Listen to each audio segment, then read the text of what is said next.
सर्वच उपस्थित व्यासपीठावरील मान्यवर नेते आणि बंधू भगिनींनो, आपल्या या कार्यक्रमानंतर बारामतीचा कार्यक्रम आहे आणि म्हणून मी जास्त आपला वेळ घेणार नाही, पण आमचा इथे येण्याचा उद्देश आपल्या सगळ्यांना कळला असेल।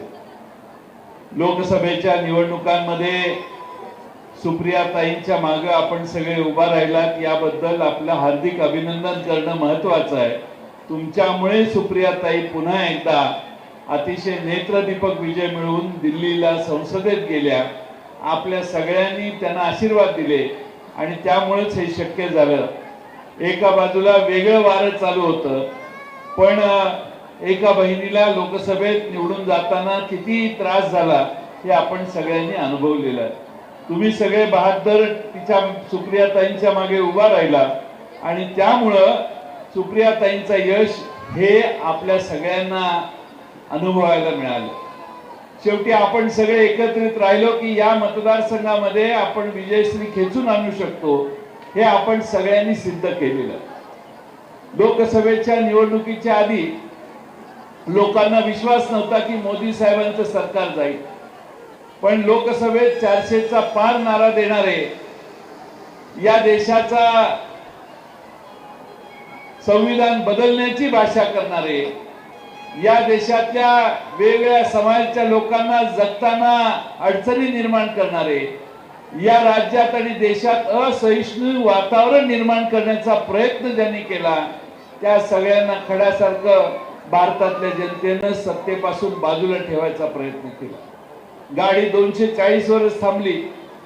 दोन दुसऱ्या नेते ज्यांना वर्षभरापूर्वी शिव्या घातल्या होत्या, त्या नितीश कुमारला आणि चंद्रबाबू नायडूला पाठिंब्यासाठी यांना अर्ज करायला लागली आणि केंद्र सरकार आज जे पूर्वी मोदी सरकार म्हणून समजलं जायचं, ते आज फक्त एनडीए नावाने ओळखलं जातं। भारतामध्ये भारताची जनता प्रचंड हुशार आहे।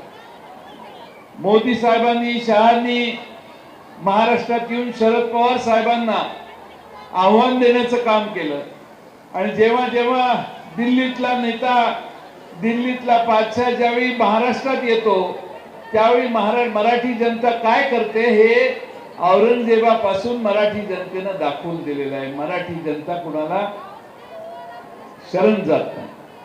मराठी जनतेनं जे दाखवायचं ते तेव्हा दाखवलं आणि याही लोकसभेत दाखवलं आणि म्हणून महाराष्ट्रामध्ये 48 पैकी 31 जागांमध्ये आपल्या महाविकास आघाडीचा मित्रांनो विजय झाला।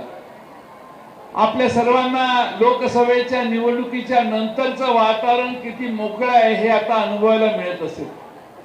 सामान्य माणूसही म्हणायला लागलाय की हे आपण केलं तर करू शकतो, शक्य आहे, काही अवघड नाही। आणि म्हणून आज महाराष्ट्रातला सामान्य माणूस, महाराष्ट्रातलं भ्रष्ट सरकार बाजूला करण्याच्या प्रयत्नात आता आहे। महाराष्ट्रातला सामान्य माणूस पूर्ण ताकदीनं महाराष्ट्रातलं हे एकनाथ शिंदे, देवेंद्र फडणवीस आणि अजितदादा यांची मिळून जे त्रिकुटांनी सरकार स्थापन केलंय, हे बाजूला करण्याच्या आता कधी मतदान होते याच्या प्रतीक्षेत आहे।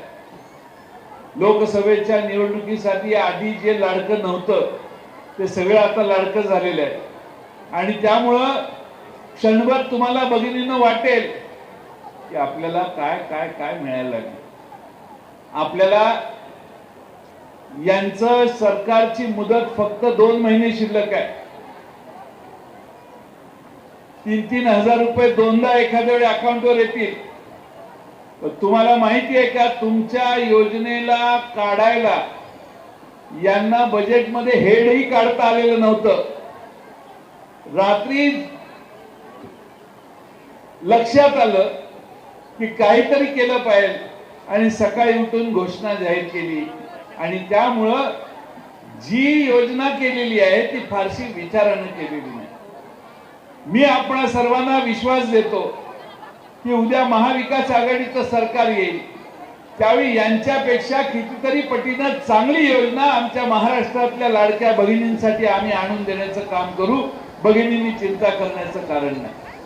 भविष्य काळामध्ये महाराष्ट्रात प्रगती व्हायची असेल तर हे मागच्या 14 सालापासूनची आकडेवारी बघितली, जेव्हापासून भारतीय जनता पक्ष मुंबईत निवडून आला महाराष्ट्रामध्ये, तेव्हापासून महाराष्ट्राचा नंबर हा गुजरातच्या खाली गेला. आजपर्यंत नेहमी आपण महाराष्ट्राच्या वर असायचो, पण दुर्दैवानं महाराष्ट्राचा नंबर गुजरातच्या खाली नेण्याचं काम हे या सध्याच्या सरकारने केलं. अनेक जण सांगतात आमच्या राज्यात ह्या गुंतवणुकी येणार, त्या गुंतवणुकी येणार. महाराष्ट्रामध्ये आपल्या घराघरामध्ये बेकारी आव असून घरात असते. तरुण मुलं, तरणी बाण मुलं, त्यांच्या हाताला काम मिळत नाही. त्याचं कारण महाराष्ट्रातले यापूर्वी 17 प्रकल्प महाराष्ट्राच्या बाहेर गेले, पण या सरकारला तोंड उघडण्याची भूमिका त्यांनी कधी घेतली नाही. आता जाहीर करतात. आता तिकडं मी असं ऐकलं की नाशिकचाही एक प्रकल्प बाहेर निघालाय. काल परवा मी कुणाचं तरी भाषण ऐकत होतो.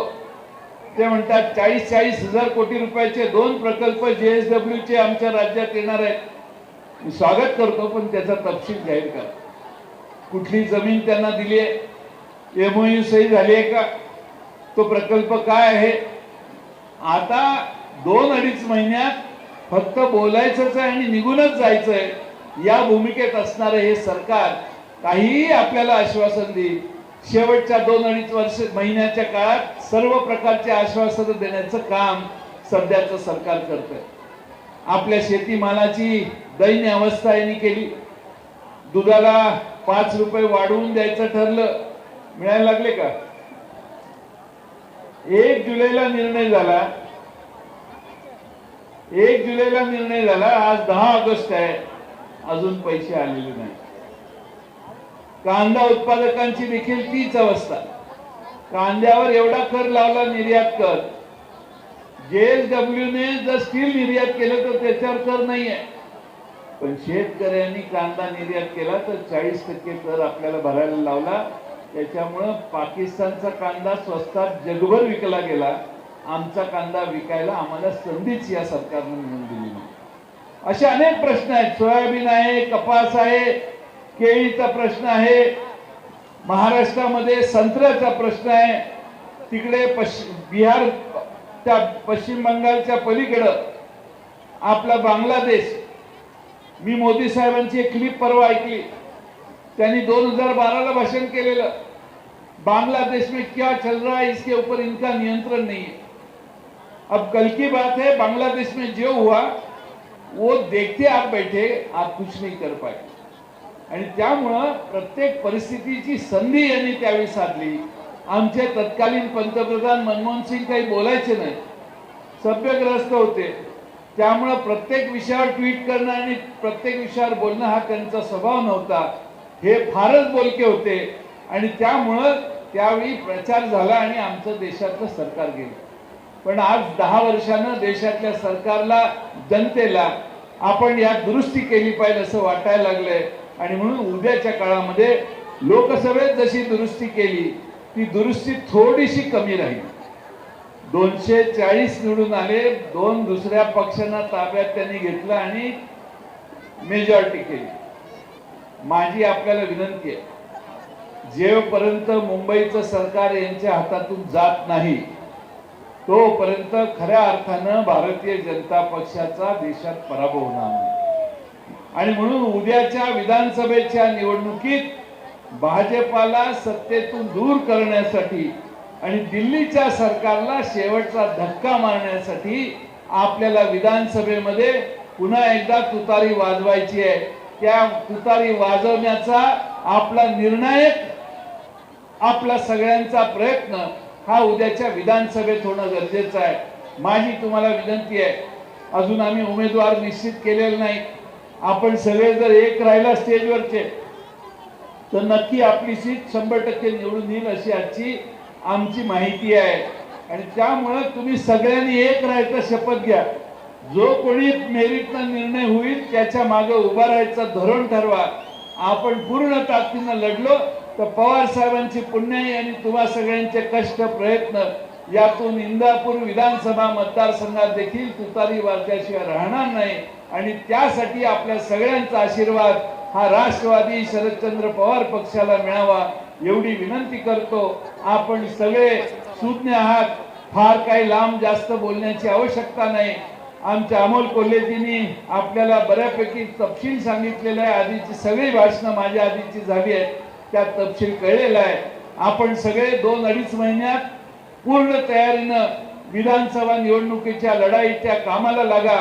अनेक प्रलोभनं जरी आली तर ती बाजूला ठेवा आणि कोणत्याही परिस्थितीत महाराष्ट्राच्या विधानसभेत महाविकास आघाडीच्या वतीनं, राष्ट्रवादीच्या वतीनं इंदापूरचा आमदार हा पवार साहेबांच्या विचाराचं समर्थन करण्यासाठी पाठवा, एवढीच विनंती करतो आणि माझे 2 शब्द पूर्ण करतो. धन्यवाद.